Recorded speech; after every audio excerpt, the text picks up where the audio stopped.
Hey you guys, it's Peter, and I'm back. Of course I'm back, I'm not going anywhere. Boost! Peekaboo, I see you because I'm YouTube famous now. Available Oscar night 2023, the album, Dad, Shimmy Shimmy, AF. Hooray for Hollywood! Da da da da da da da da. Peace! How are you guys doing today? Okay, so this is actually a video that I hadn't planned on making. Let me give you the history of this video, okay? So, as many of you might know from watching my vlog or me mentioning it over here on other videos that I've made, I had made the attempt this year to watch all of the movies that are nominated for the major categories for the Oscars this year. And by major categories, I mean Best Picture, Best Director, Best Actor, Best Actress, Best Supporting Actor, and Best Supporting Actress, okay? I think I've covered more than that, though. I think I've gotten Best Original Screenplay, Best Adapted Screenplay, Best Cinematography. I think I've got 10 different categories that I have covered by watching all these movies at this point, right? So let me go back, though, and kind of tell you the story. I grew up with a mother that loved to escape into the world of film. She loved movies, and she loved watching any kind of movie, you know. She loved sci-fi, she loved watching dramas, she loved anything, right? And when she and my aunt were growing up, they were very, very poor, and so they would go to the movie theater on Saturday afternoons, which they would call the movie show, and, you know, pay 25, 50 cents to go see 2 or 3 movies, and then they would come home and they would act the movies out in the front yard, you know, and my mom would tell me stories about how they would have their umbrellas out and they would be doing Singing in the Rain, you know, dun dun dun dun dun dun dun dun dun dun, with their umbrellas sitting outside, you know, and all of these other movies that they would act out. And my mom always loved movies and film. And in fact, she wanted to work in the movie industry. That was always one of her biggest dreams. She didn't so much want to be an actress. She wanted to be the assistant to Edith Head, who was a really famous costume designer. I think, in fact, I looked it up not too long ago, and she is the woman that's been nominated the most for any Academy Award. And so my mom wanted to be her assistant because she was the one that had done, you know, all of these costumes for, Rear Window. She did all of the, you know, the beautiful gowns and stuff for Rear Window, and Grace Kelly's beautiful dresses for all that. So anyway, when I was growing up, my mom and I, we watched a lot of movies, and she loved to watch old movies. And so I grew up watching Alfred Hitchcock movies and, you know, all of these old movies that my mom grew up on. And I grew up on those as well. But I also grew up watching the new movies. And it's funny because my cousin, her son, grew up going to the movie theater with my Uncle Dave, who loved movies as much as my mom did. And so he grew up seeing all of these movies, once a week, twice a week, he would go to the movie with my Uncle Dave. And that was me growing up. It's I saw movies, you know, and my mom and I would sit down and we would have conversations about the movies afterwards.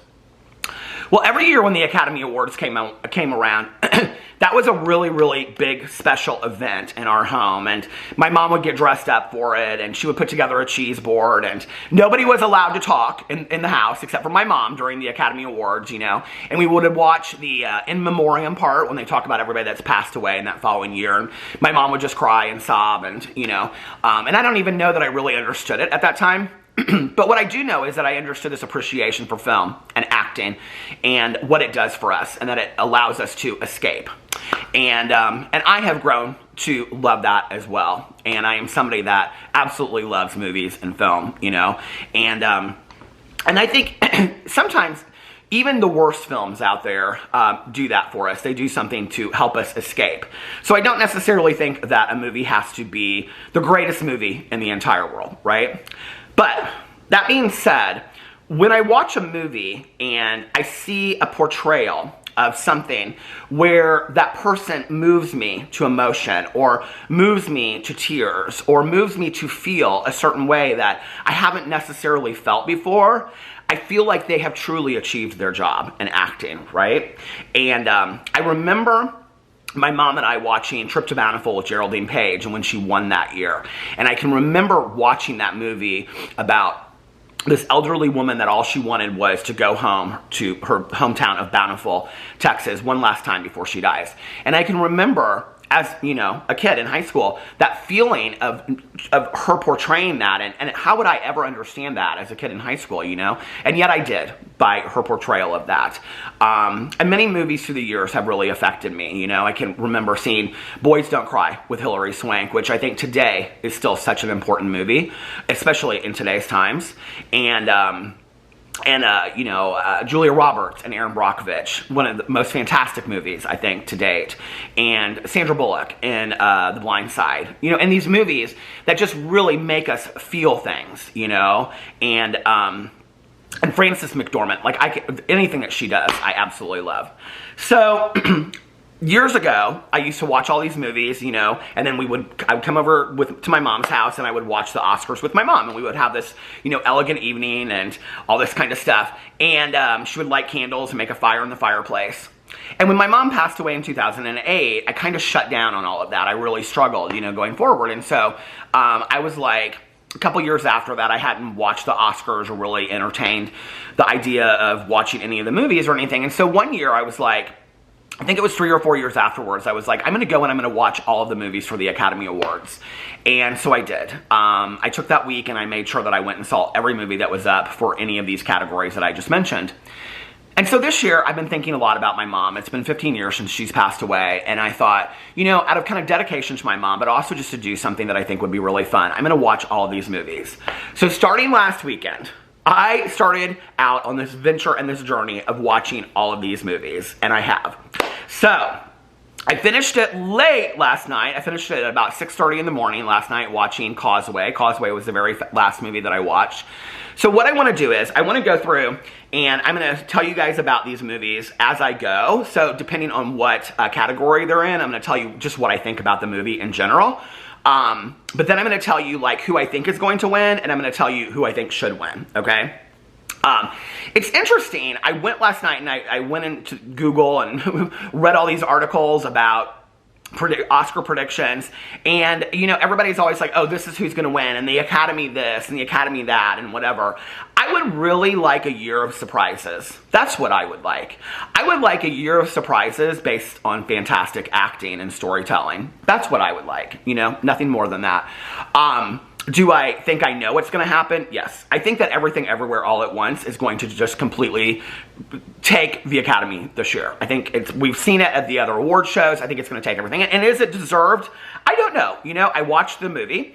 I didn't understand half of the movie. The first half of it, I almost stopped watching it. I'm so just absolutely happy that I watched the whole movie. The movie is absolutely beautiful. It's strange. It's one of the most bizarre movies I've ever seen. It kind of reminds me of movies like, I was telling somebody the other day, I can't remember, like, you know, all of those movies like Eternal Sunlight and the one with Finding John Malkovich. It reminds me of those kind of movies a little bit. It's very bizarre, but the sentiment at the end is beautiful. And there's a line in it, in the movie, where the co-star says to Michelle Yeoh, he says something to the effect of, in another world, I do wish that we had been living on top of a laundromat and that we were just doing taxes with each other. And so it's this kind of sentiment of, you know, be happy with what you have and finding gratitude in the simplicity of life. And I also think the movie is a lot about commentary on social media and the negativity and the hate that's out there in the world. And that being said, and the constant fighting and negativity and violence, just the constant negativity, right? And how much power it has. And so on that level, the movie is absolutely beautiful. Like, I finished it just sobbing, you know? I mean, it was really, really good. That being said, that was not my favorite movie, but I do think that that movie is just gonna, like, take a lot of awards this year. So anyway, let's get into this, okay? So for Best Picture, Top Gun Maverick is up, Women Talking is up, Everything Everywhere All at Once is up, The Banshees of Inisherin is up, Triangles of Sadness is up, The Fabelmans is up, All Quiet on the Western Front, Avatar, The Way of Water, Elvis, and Tar, okay? Now, like I said, I've seen all of these movies. So, Top Gun, Maverick, we went and saw it in the movie theater with friends. I think I might be the only person in the United States that did not like this movie. These movies kind of bore me. I didn't like it. And I just felt like it was, I don't know. I understand why people liked the movie. I get it. I felt like it was way too long, first of all, and I also just thought it was a vehicle to help Tom Cruise's career out, you know, down the road now that he's older, and I didn't love that. I was bored with the movie, so, I mean, I think for the fighter jets and all that kind of stuff, that's why it's up, you know, for Best Picture, because it's like this huge production. I think that's probably why it's up for Best Picture, but I wasn't that interested in it. Women Talking by Women Talking. So this is a movie that's directed by Sarah Polley, okay? And I didn't really know anything about this movie going into it. It is about, I think it takes place in 2010, and it's about, it's a fictional book that Sarah Polley adapted into this screenplay, but it's about women that are being raped in a Mennonite colony in Bolivia.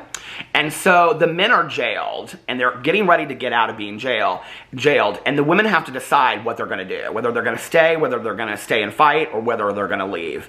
And so it's about about 10 women get together in this barn, and it's literally 2 hours of just them talking. This movie is so fantastic. When I tell you that I think that this is one of the most important movies that came out in the last year, I mean, it is hands down profound. And so for me, these are the kind of movies that, and it's just the nuances of the conversations and the pacing of the conversations. You have 10 of the best actresses in the world in this movie, okay? And I will tell you that I think it's an absolute sin that not one of these women was nominated for Best Actress or Best Supporting Actress. I'm almost blown away, because it is absolutely one of the most profound movies I've ever seen in my entire life. And just the nuances of capturing the fields and then capturing the barn, and the slowness and the pacing of all of it is just absolutely so beautifully done. So anyway, there's women talking. Everything Everywhere All at Once. So Everything Everywhere All at Once is kind of a hard movie to describe. You know, it is with Michelle Yeoh. I think I'm probably mispronouncing her name, as I'll probably mispronounce a lot of these names. And she is an immigrant, and she lives with her family on top of this laundromat that they own, and they're like getting audited by the IRS, and Jamie Lee Curtis plays the auditor, who's like not a nice person. She's very nasty. And so then they're getting ready to go to the audit, and when they're on their way to the audit, her husband, who's up for Best Supporting Actor, he like said something to her. He puts this thing in her ear, and all of a sudden it's like she's this multi-dimensional. She's had like all these different lives, and she needs to go into all these different lives to like save this life kind of thing. It's very confusing. I mean, I think the idea is fantastic, and I know that there are people that are just like, oh my god, this is the thing, when this movie came out, I saw all over Twitter, like, people were like, this is the most amazing movie I've ever seen, like, this is, you know, it's a good movie, like, the sentiment is fantastic. There was a lot about it that, for me, was unnecessary confusion. And I know that people are like, what? This movie was genius. I think sometimes we get caught up in the weeds. I really do. I think sometimes where things could be simple, like The Fabelmans was very simple. I think sometimes where we could be simple about things, we want to get caught up in the weeds. Did I love this movie? Yeah, I loved this movie. Do I think that it's deserving of 16 Oscars? Absolutely not. That's just how I feel. So that's that movie. Then The Banshees of Inisherin, and I think I'm mispronouncing it. They only say the line, The Banshees of Inisherin, one time in the entire movie, and it's based on a song that he's writing. This guy that's up for Best Supporting Actor, I think his name is Brady Gleason. But anyway, the movie is about Colin Farrell, who's up for Best Actor. I don't think he deserves Best Actor, but he's fantastic in the movie. It's a different Colin Farrell that we've ever seen before. And he lives in this island that's north of Ireland. And basically, his life is, he lives with his sister, and he goes and, like, takes milk to town every day and sells it. And he has this little donkey named Jenny that's adorable. And he goes then to the pub every day, and he goes and he has this friend that's probably 20, 30 years older than him, and he goes down there to get this guy. Like, every day they go to the pub together, and one day the guy doesn't want to talk to him anymore, and he can't figure out why the guy doesn't want to be his friend. And basically the reason the guy doesn't want to be his friend anymore is because he says that he's dull, that he's dim, and that he's wasting time talking to him when he could be doing things like creating music or creating art that is left behind. And really, to me, what the movie is about, because I think it is beautiful, and I will tell you, if Everything Everywhere All at Once doesn't sweep, this movie will sweep at the Oscars. What it's about, really, okay, at its core, is about the fact that Colin Farrell's character is one of the kindest people ever, right? And then you have this guy that, just because he doesn't want anything to do with him anymore, he turns Colin Farrell, who's constantly fighting for this guy's love and attention, he turns him into this guy that has no kindness in the heart anymore. And by the end of it, you see that Colin Farrell just is not a kind person at all. And he's lost a lot, too, you know?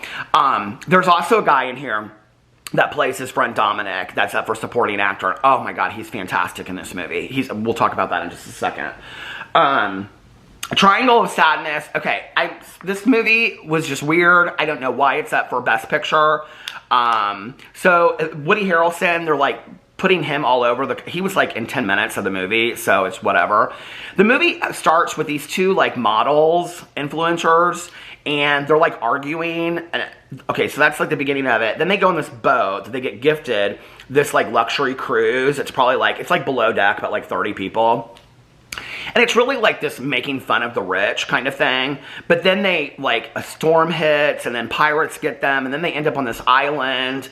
The whole movie is just so bizarre and so different. I just finished the movie, and I just was kind of like, okay, like, whatever, didn't love that, you know, and, but I will say that it leaves a lot of questions. I didn't feel like it affected me in any way. You know, for me to watch a movie, unless it's like some like Titanic kind of movie, right, that's just like, everything is just done so over the top, then I want to be affected in some kind of way. Like, I want to have some, like, I want to be moved in some kind of way, and Triangle of Sadness just didn't do it for me whatsoever.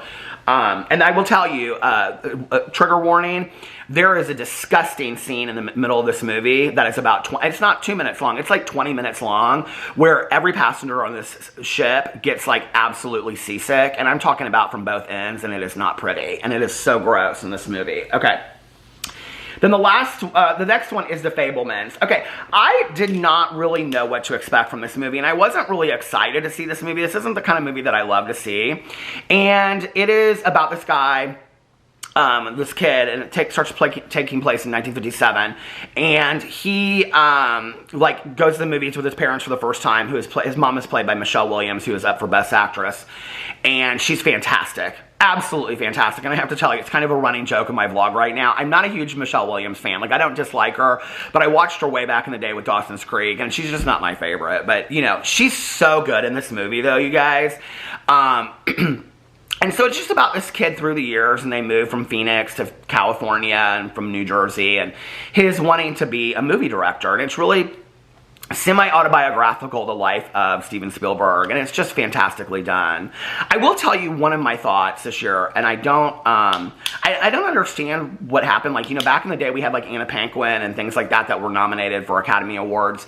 You know, this year with like Sadie Sisk, that was in The Whale, fantastic, you know, and the kid that played the main part in the Fabelmans. These kids, these teenagers who are not even just some teenagers, some of them are 19 and 20, that are carrying, literally, the film. I do not understand why they're not nominated for Academy Awards, you know? I watched After Sun, which we're going to talk about in just a second, but the girl that was the 11-year-old girl in the movie, that it's mostly about her and her relationship with her father, like, she should have hands down been nominated for an Academy Award. I just don't understand why we're throwing people up when there are so many people out there that are so deserving of it, you know, like the main actress of Till. I don't understand why she wasn't nominated for an Academy Award this year, you know? So anyway, okay, that was The Fabelmans. All Quiet on the Western Front is a war story, a telling of World War I from the point of view of these kids that enter into being soldiers in Germany on the front, on the line, right? This was like literally the last movie that I wanted to watch, and I watched it a couple nights ago because I was like, let's just get it out of the way, right? And I was blown away. I was blown away. I thought it was fantastic. I thought it was so well done. And it's really about the camaraderie of these what do you call it? The camaraderie of these soldiers in Germany. And I have to tell you, this is another movie like Women Talking that I'm surprised that none of these people were nominated for Best Actor or Best Supporting Actor. I didn't understand it. It was some of the best acting of the year. Honest to God. The main character that plays this guy, Paul, in the movie, like, he is so, I mean, just with a shift of an eye or a look, like, he is so fantastic. Honest to God, I do not understand why they're not nominated this year. So, okay, so there's that. And then Avatar, The Way of the Water, we went and saw that in the movie theater in 3D. It was good. I mean, it was not as good as Avatar 1, but it was beautifully shot. The thing is, you know, I watched this interview with James Cameron, and he was talking about how, like, he didn't even see one scene of the movie until 3 years in because of how they were filming it. And so it's a completely different art, like, realm of art. I mean, I don't know how you can even compare, like, Avatar to a movie like The Banshees of Inisherin. Like, I don't even know how you can do that, which is beautifully filmed in Ireland, right? But it's a completely different movie, so how do you even compare those two? But do I think that it deserves Best Picture? No, not at all. Elvis, which I watched, was so different than I thought it would be, right? I thought it would be this, like, I don't know, it was different. It was very sad. Like, all of these movies this year were so sad. There were so many sad movies this year. I thought Austin Butler was fantastic. Absolutely fantastic in it. And, yeah, and it just blew me away. I was completely surprised by this movie. I wasn't real excited to see it. It wasn't a movie that I really wanted to watch. But I was really happy that I watched it. It was really well done. And it was just about the life of Elvis. And it takes you from kind of like him being, like he's already, like, recorded his first song, and then it takes you all the way to his death. So, okay. And then the last one was Tar, which was about, I thought it was based on a true story, but apparently it's made up, about this composer-conductor named Lydia Tarr.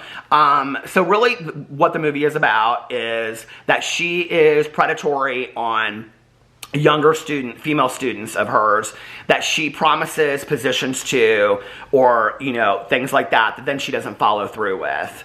And while she's getting accused of this, she cannot stop. This movie is so dark. This is the thing for me about this movie. You don't really understand what it's about until, like, 3/4 of the way through the movie.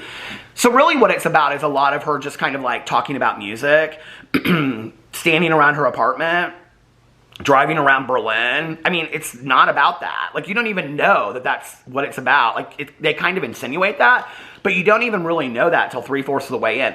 All these people are talking about how great Cate Blanchett is in this movie, and I love Cate Blanchett, right? I don't see it. I'm just telling you, I do not see it. And when people are talking about how this guy deserves an Oscar for Best Picture, no, he doesn't. I don't see, like, I think it's a he that's up for Best Picture. Hold on a second for this. Yeah, Todd Field. I don't see what is so great about this movie. I think in today's time, I think the discussion is important. I think the discussion about what this movie is about, okay, and this predatory behavior, I think it's important to have that discussion. But past that, I wasn't blown away with how the movie was done. And I don't know, like, I finished watching it, and it's so dark and sad and depressing, and I finished watching it, and I just was kind of like, okay, like, what? Like, and it's definitely one of those movies that you're going to want to have somebody to talk to at the end. So, what do I think about Best Picture? Well, I believe, based on everything that I've heard, that Everything Everywhere All at Once will win, okay? But I would like for Women Talking to win. And who do I think? Okay, so this is what I'll do, okay? Who do I think will win? Who do I want to win? No, wait. How am I doing it? I don't know. Okay, so anyway, I think that Everything Everywhere All at Once will win because everybody's saying that it would, okay? I think that Banshees of Inisherin should win. I'll say that. Who should win, and then who do I want to win, okay? Who do I want to win? I would love to see Women Talking win. I think it is just, when you think about the fact that it is a movie where 10 women are sitting in a room for 2 hours talking, and it's all about issues of faith and forgiveness and marriage and men and things like that, and issues that are so pertinent to this Mennonite colony, and yet they bridge the gap and make it so pertinent to today. I think it's just such a beautifully done movie, and the ending is fantastic. So that would be my hope for the movie, but I know that that's not going to win for Best Picture, but I really wish it would. Okay, so then let's go to Best Actor. So Brendan Fraser is in The Whale. I need to speed this up a little bit. And he plays a man that is morbidly obese, and it's like he's going to die any day if he doesn't get help, and he will not go to the hospital because it's supposedly too expensive. And he basically lives in a chair, and he teaches English like on an online college. And he has left his, I don't want to ruin it for people that haven't seen it, so he's left his wife and daughter like years ago, and he has had no contact with his daughter since. And so he wants to have a relationship with his daughter again, and that's Sadie Sisk from Stranger Things. And so he reaches out to her to have her come over, and basically says that he'll pay her. She's very, very angry girl. And he says that he will pay her to have a relation, or to get to know him, and that he will help her write these essays that she needs to write. You guys, this movie is incredible. I mean, it is just, I bawled through this whole thing. Brendan Fraser, absolutely 100%. He deserves to win the Oscar. He should win the Oscar, and I want him to win the Oscar, okay? I think there's a chance that Austin Butler might win the Oscar for Elvis. But when you think about, like, method acting, and you think about, like, what really it takes for somebody, I mean, when you see Brendan Fraser, like, walk down the hallway, I mean, and you think about all that took to, I mean, you forget who he is, and that he's, you know, it's unbelievable, this movie. Austin Butler as Elvis, I thought was fantastic. I thought he looked like Elvis, he acted like Elvis, he sounded like Elvis. I thought he really accompanied Elvis. And in fact, if Brendan Fraser didn't win and Austin Butler did, I wouldn't be too upset about that, but I really think that Brendan Fraser's role of this actor in the movie, which I just have to say, and I don't want to ruin it for anybody, but it's also about this guy that, you know, so he left his wife and kids because he fell in love with this guy, and it's about this guy who took his life, and because of the church. And so there's a lot of discussion about religion in this movie as well. This movie, to me, it's kind of like a Hilary Swank Boys Don't Cry, you know, movie. I think it's one of those really important roles, those character roles, that we don't see, you know, anymore, since some of these character actors that were so fantastic back in the day, you know, have passed away. We don't, you know, see them as much as we used to. Who's the one that was in the movie where he says, "Sing out, Louise," you know, that passed away from a drug overdose years ago. I loved him so much. Why can't I think of his name right now? But, you know, these character roles are roles that I think that are so important. And so, yes, a huge film like Austin Butler and Elvis is great, but I think that, you know, Brendan Fraser in a movie like this is really important. Really, really important.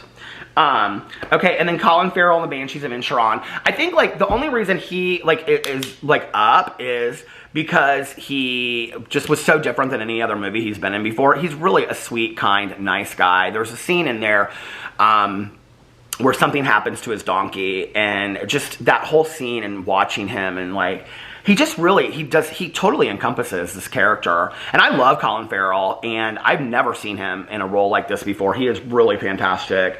And then Bill Nighy, who was in the movie Living, which is about a guy that is diagnosed with cancer, and he has 6 months to live, 6 to 9 months to live. And so he really wants to learn how to start living before he passes away.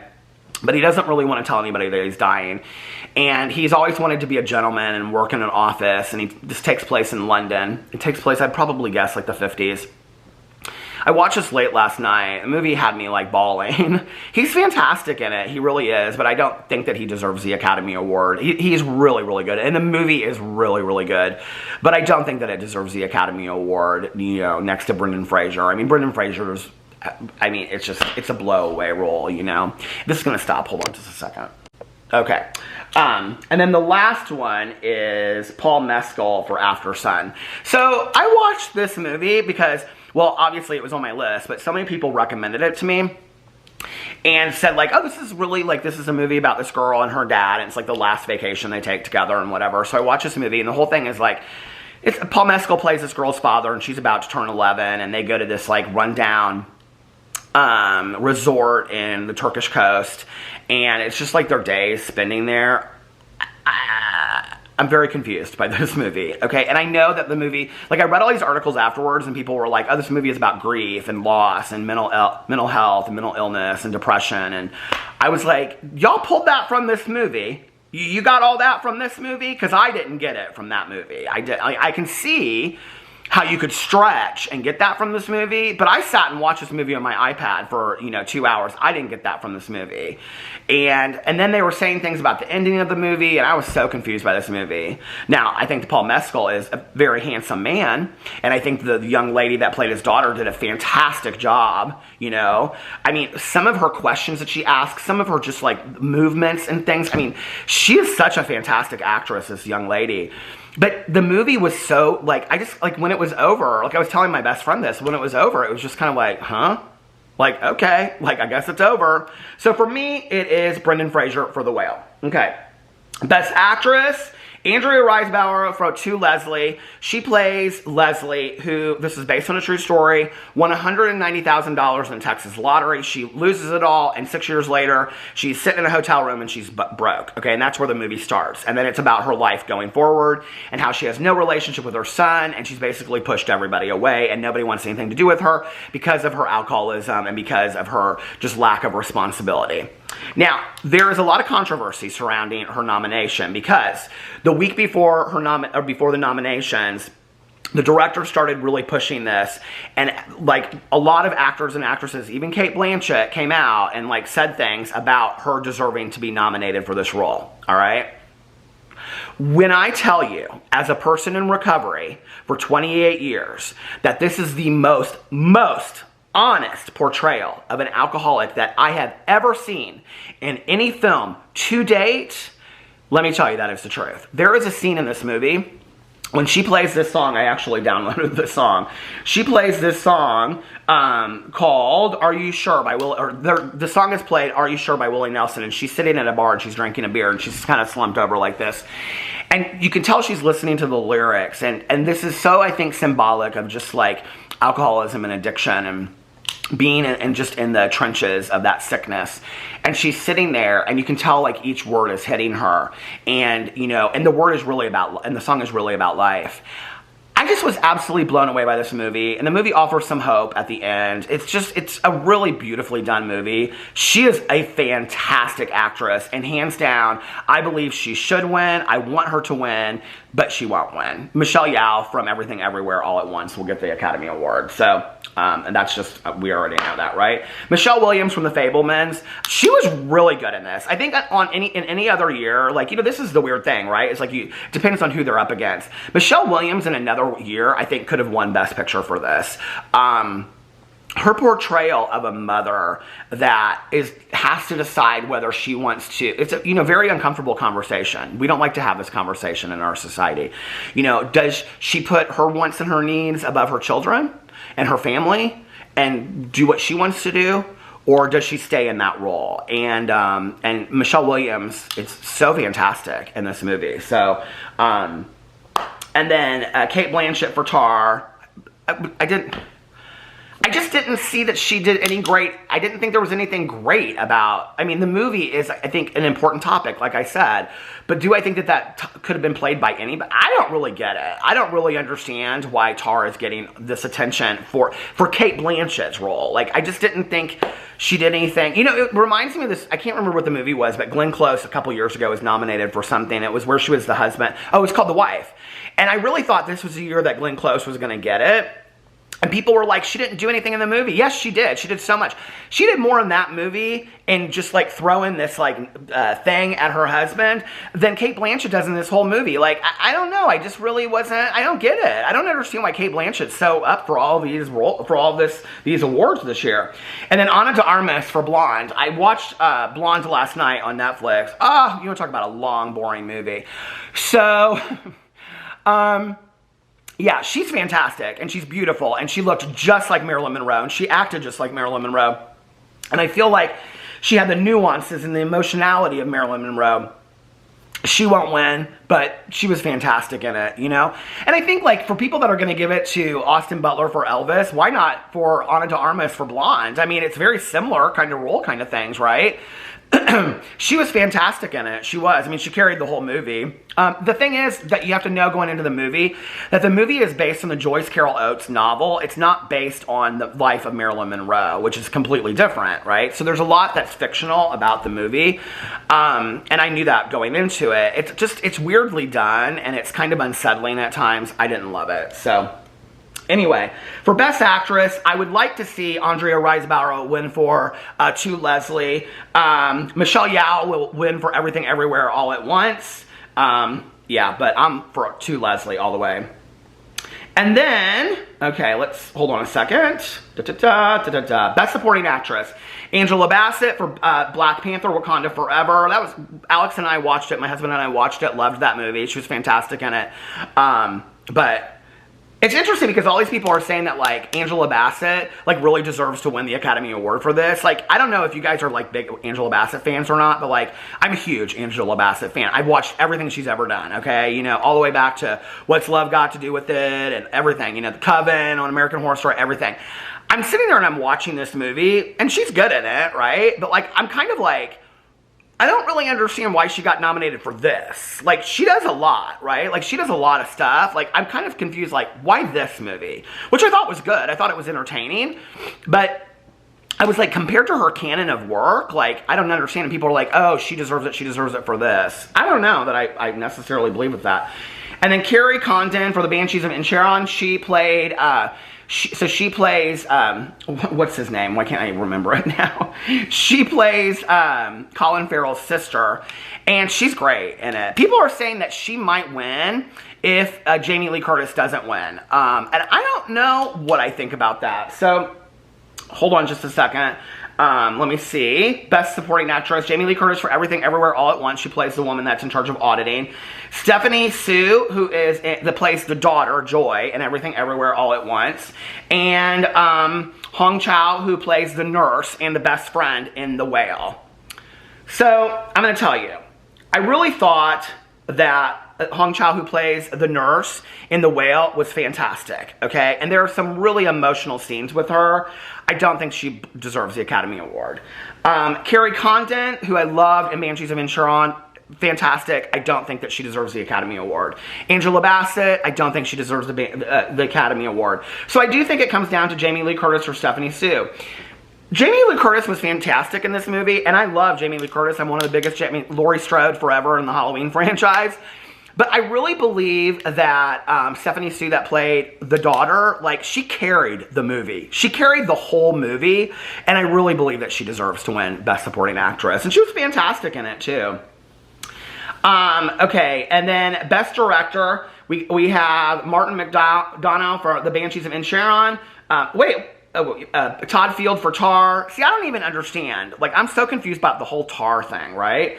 Ruben Östlund for Triangle of Sadness, Daniel Kwan for Everything Everywhere All at Once, and Daniel Scheinert for Everything All at Once, or Steven Spielberg for The Fabelmans. Well, it definitely is going to be between Everything Everywhere All at Once and The Fabelmans, and I can tell you Everything Everywhere All at Once will win. Because when you look at this movie as this mass production of all of this craziness that's going around, and the editing, and the cinematography, and the acting, and everything, and all of it together, like, it really is, like, an incredible, you know, directing thing. So anyway, Best Supporting Actor, The Banshees of Inisherin, Brendan Gleeson, he played the older man.